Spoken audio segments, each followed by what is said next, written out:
ओम राम रामाय नमः। ओम श्री राम दूताय नमः। जय श्री राम, जय हनुमान, जय माता रानी की। हर हर महादेव। नमस्कार साथियों, मैं फिर से आ गई हूँ एक नया वीडियो लेकर, एक नए टॉपिक के साथ। आपकी खुशियाँ अपने साथ शेयर करने और अपनी खुशियाँ आपके साथ शेयर करने। आशा करती हूँ भक्ति कर रहे होंगे, भक्ति में आगे बढ़ रहे होंगे, कुछ प्रगति भी हुई होगी, प्रभु से आपका पूजा पाठ में मन लग रहा होगा, प्रभु की भक्ति में मन लग रहा होगा, ध्यान लगा रहे होंगे, मेडिटेशन भी कर रहे होंगे और भक्ति में आगे बढ़ रहे होंगे। दोस्तों, आज एक नया टॉपिक लेकर आई हूँ।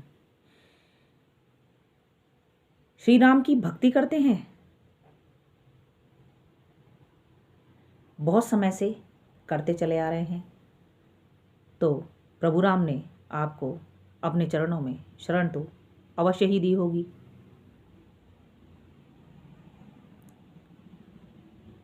प्रभु राम के चरणों में जो आनंद है, हृदय में जो प्रेम उत्पन्न होता है, वह आप लोगों को ज्ञात ही होगा। जो भक्त होंगे, जो डेली भक्ति करते होंगे, जो लोग साधक होंगे, प्रभु राम का नाम आते ही हृदय में भक्ति भाव उत्पन्न हो जाता है। सौम्यता, दया की सागर, कुशल वीर, दयावान, निष्ठावान, वचनबद्ध, शांत चित्त, बहुत सारे गुण हैं, उनका ध्यान आ जाता है। प्रभु राम की एक चित्र स्थापित हो जाता है। स्मरण आते ही मन और चित्त शांत हो जाता है, हृदय में भक्ति भाव उत्पन्न हो जाता है। तो प्रभु राम की भक्ति कर रहे हैं। राम भक्ति करते करते समय हो चुका है, पर उतना फल प्राप्त नहीं हो पा रहा है। तो चलिए आज आपको उपाय बताते हैं।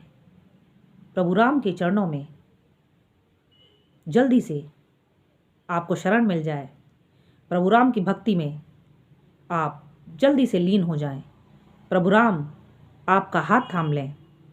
इसके लिए आपको क्या करना होगा, तो सबसे पहले मैं आपको बताना चाहूँगी। राम दुआरे तुम रखवारे, होत न आज्ञा बिनु पैसारे। ये लाइनें आपको पता ही होंगी, हनुमान चालीसा से ली गई पंक्तियाँ। इनका अर्थ है कि आप द्वार पर प्रभु श्री राम की रखवाले के रूप में खड़े हैं और आपकी आज्ञा के बिना कोई प्रभु राम तक नहीं पहुंच सकता। इसका अर्थ है कि यदि प्रभु राम को पाना हो, प्रभु राम की भक्ति करने हो, शुरुआत में ही यदि प्रभु राम को पाना है, प्रभु राम की भक्ति करनी है, प्रभु राम के चरणों तक पहुंचना है, प्रभु राम को हृदय में स्थापित करना है, प्रभु राम को अपने हाथों की बागडोर सौंप देनी है, प्रभु राम की शरण में जाना है, तो आपको सर्वप्रथम उनके द्वार पर उनके रखवाले श्री हनुमान जी को प्रसन्न करना अत्यंत आवश्यक होता है।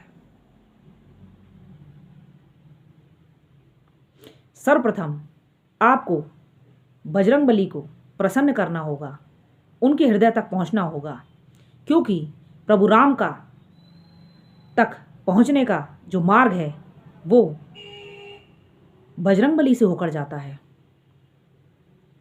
तीव्रता से फल की प्राप्ति चाहिए, तीव्रता से प्रभु राम की शरण चाहिए, प्रभु राम के चरणों की भक्ति चाहिए, तो सर्वप्रथम बजरंगबली को प्रसन्न कीजिए, उनके हृदय तक पहुँचिए।